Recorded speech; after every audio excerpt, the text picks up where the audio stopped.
So, hello, ladies and gentlemen, you all right out there? So we've got a special guest today, so I'd like you all to put your hands together and make the most amount of noise possible for Mr. Kaleb Cooper.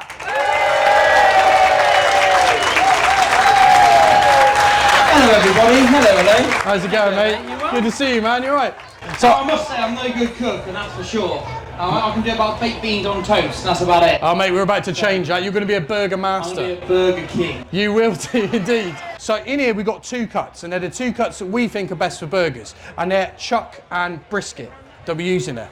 And the reason we use that is because they've got the right amount of fat. So you want about 20% fat to 80% meat. I'm very plain when I come to my burgers. All I like is the bun, a little bit of lettuce, raw onion, Gotcha. burger, other bun. Done. That's it. What about cheese? A bit of cheese, yeah. A bit of cheese. It's not that plastic cheese, it's got to be like proper cheese. Oh, we're about to fall out, Kaleb. Controversial now, based on what you just said, right? And I've tried every cheese in the world, right? In my opinion, the single best cheese for a burger is this stuff. The most horrendous plastic cheese you can find. The more plastic it is, the more horrendous it is, the better it is, right? And there's reasons, okay? What's the reason? I'd like to hear this. Well, if you'd actually read my book, Kaleb, you'd know. But, lovely to see you. It's simply the Beefy Boy burger. that's the first one we ever did, Beefy Boy with a thick patty. Amazing, doesn't it? Oh, thank you very much. Cheers. Thank you, guys. Right.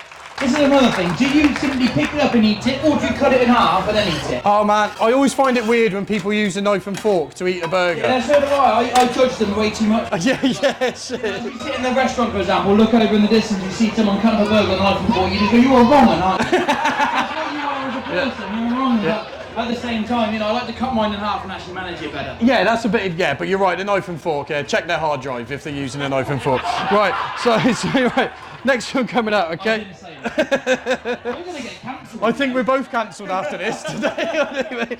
Right. These burgers are much more thinner than the other one. These are about, what, half an inch? Yeah, so basically, these are more of what we call a smash patty, which you're going to do now. So you got the thick patties, which are the classic burgers. These Oklahomas are based on having a thinner patty that's cooked all the way through. So we're going to put it on the one side, and when we flip this, that mustard is going to cook into those onions, it's going to cook into the meat, it's going to caramelise. Don't smell like I do. Yeah, so we want to reduce it right down. Then we're going to add a little bit of mustard to the Hawkston's cider, and then we're going to come in with a bit of sriracha, not too much because I know you don't like spice, so just a little bit of that in there.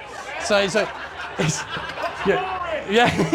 You're not filling me full of confidence here, Kaleb. Do you want to try a little bit on the back of your thing? It's not too spicy. So this is the cider mustard sauce. It's the one that we're just making there. It goes really well with pork. Cider mustard sauce. So it's Hawkston cider, mustard, sriracha, honey. What are you saying?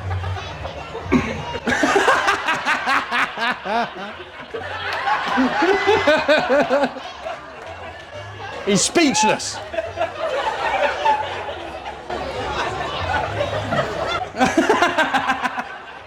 I mean, it's got a transfer, hasn't it? If you like that, which I know you did, you'll love this. Oh, mate, it's disgusting. Oh, mate. So we pickled that onion in a bit of maple syrup. We've got some chili flakes in there, which is what Kaleb's experiencing right now. And You didn't tell me that. it's got a little bit of kick to it. Little bit. Hawkston cider and the American mustard. It's like a proper burger, doesn't it? Oh, it's a proper beast, You know, like, it's yeah, a that proper one. beast. It looks amazing. I know you're going to be honest, because you've already been... I'm an honest person. You've been far too honest, if anything, to be honest, mate. So let me, right, cut this out.